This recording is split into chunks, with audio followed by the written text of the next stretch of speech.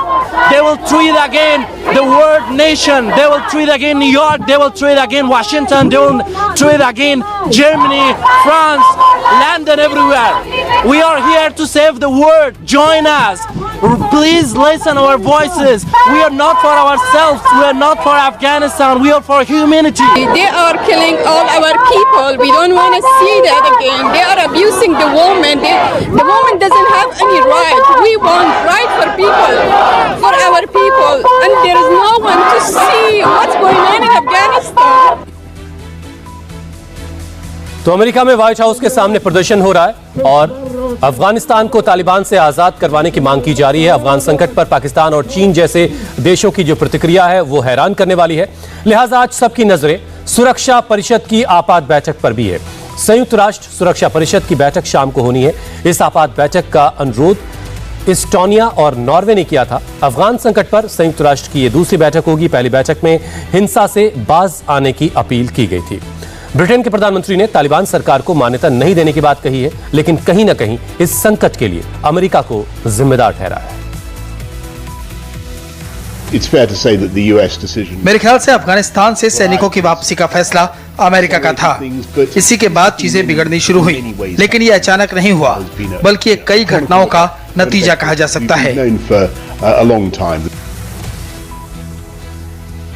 Britain के प्रधानमंत्री Boris Johnson सीधे सीधे अमेरिका को जिम्मेदार ठहरा रहे हैं। हमारे से डिफेंस एडिटर मनीष प्रसाद इस वक्त हमारे साथ जुड़ चुके हैं। मनीष, आज शाम की जो आपात बैठक होने वाली है सुरक्षा परिषद की, उससे क्या कोई हल, किसी तरह के मजबूत नतीजे की उम्मीद की जा सकती है? हुसैन, सबसे पहले अभी का अपडेट आपको बता दें कि खासतौर पे इस समय Hamid Karzai international airbase airport पर यहां पर कई सारे लोग स्टक हैं और जो हमें जानकारी मिल रही है उसके मुताबिक करीबन इन लोगों की संख्या 500 से 600 के लगभग है और ये वो लोग हैं जिसमें भारतीय यानी इंडियन नेशनल भी शामिल है और जो अलग अलग देशों के लोग हैं वो हामिद करजई इंटरनेशनल एयरपोर्ट पर इस समय काबुल के अंदर है।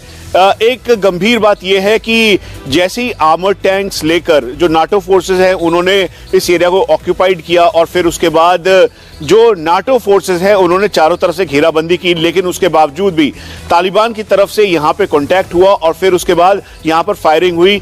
यहां पर एयरबेस पर एयरपोर्ट पर कई सारी कैजुअल्टीज हैं और इसीलिए जो इस समय कोई भी फ्लाइट इस समय काबुल पर लैंड नहीं कर रही है और ये एक गंभीर विषय है और 6 बजे से लेकर 10 बजे तक का टाइम है जब वहां पर कर्फ्यू लगा हुआ है और जो इस समय एयरपोर्ट पर जो इंडियन नेशनल्स हैं उसके अलावा बाकी लोग इस समय वहां पे मौजूद हैं। हमारी उनसे बात हुई, उन्होंने कहा कि Indian high commission, Indian embassy लगातार ये कोशिश कर रही है कि सभी लोगों को सेफली वहां से इवैक्यूएट किया जाए, लेकिन स्थिति बद से बदतर होती जा रही है और ये काबुल की वो तस्वीर है जिसे बताना जरूरी है। अब दूसरा, अब सिक्योरिटी काउंसिल की इस मीटिंग से ये उम्मीद की जा रही है कि जिस तरह से तालिबान इस बात को कह रहा था कि पीसफुल चेंज ऑफ गवर्नमेंट के लिए वो आगे बढ़ रहा है, उसके तालिबानी जो फाइटर्स हैं वो चारों तरफ है, कोई अंदर नहीं आएगा, संपत्ति को नुकसान नहीं पहुंचाएगा, यहां तक कि गवर्नमेंट ऑर्गेनाइजेशन या गवर्नमेंट बिल्डिंग को नुकसान नहीं पहुंचेगा, लेकिन वो उससे बिल्कुल उलट रहा है क्योंकि इस समय जो मेन हाउसेज हैं, मेन गवर्नमेंट ऑफिसेज हैं, सब जगह तालिबान के जो फाइटर्स हैं वो वहां पर मौजूद हैं। उसके अलावा जो पॉलिटिकल सेटलमेंट की बात करने वाली उनकी लीडरशिप है। कुल मिलाकर मनीष, हालात बहुत गंभीर हैं और इसीलिए दुनिया भर की निगाहें भी इस पर हैं और आज शाम की जो बैठक है उस पर भी सबकी नजरें होंगी। आप बने रहिए मेरे साथ। अफगानिस्तान में शांति बहाली के बिना अमेरिका के सैनिकों की वापसी के बाद राष्ट्रपति जो बाइडेन की आलोचना हो रही है। ऐसे आरोपों पर बाइडेन ने क्या कहा है वो भी जानना बहुत जरूरी है। अफगान संकट पर अमेरिका का जो नया ज्वाइंट स्टेटमेंट आया है उसमें कहा गया है कि अफगानिस्तान में सुरक्षा के सभी पहलुओं पर नजर बनाए हुए हैं हम। सभी विदेशी नागरिकों और अपनी मर्जी से देश छोड़ने वाले अफगानों को सुरक्षित निकालने के लिए प्रतिबद्ध हैं।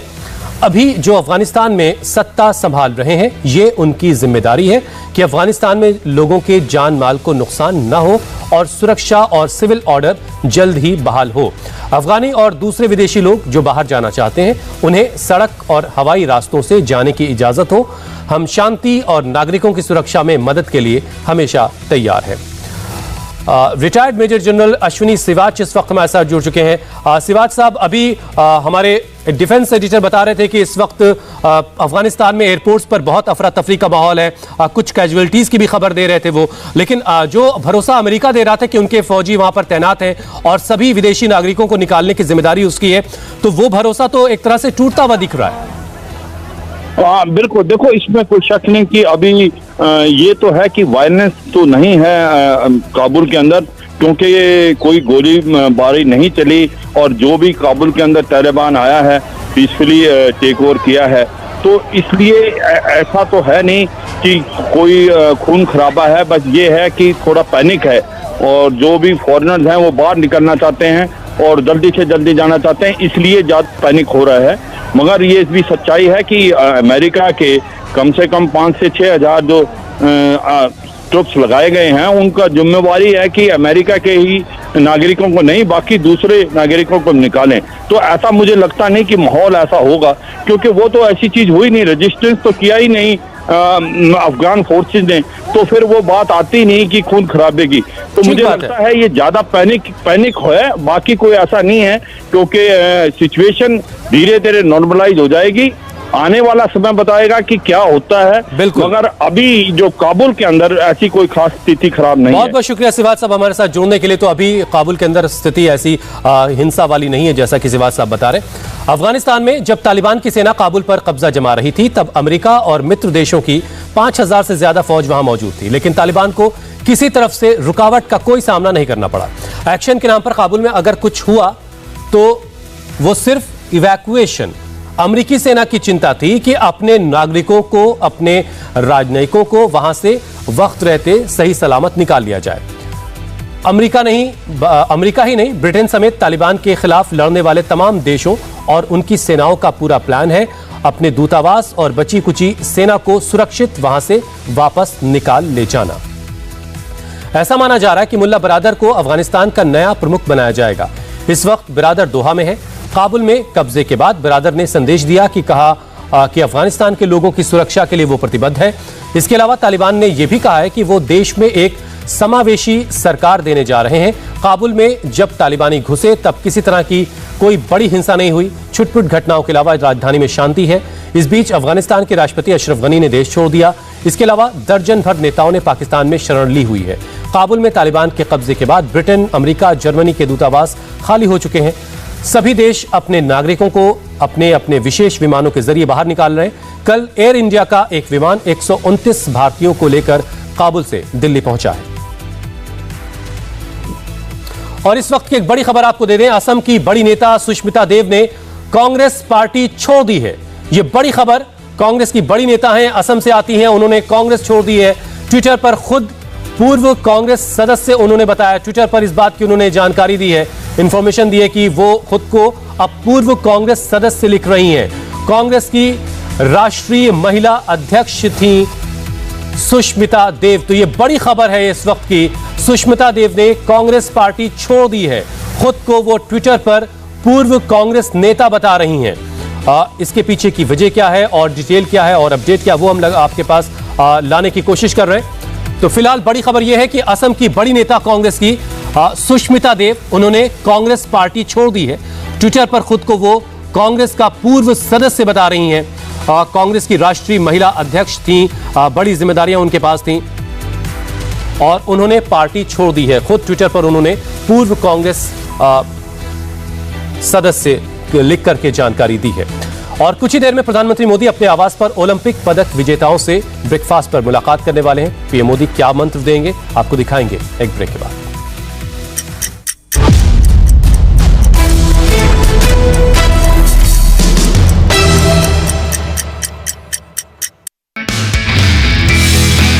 नमस्ते, मैं हूं मीनाक्षी जोशी। वीडियो और खबरों से अपडेट रहने के लिए India TV YouTube channel subscribe करें, बेल आइकन दबाना ना भूलें। जुड़े रहें इंडिया टीवी के साथ।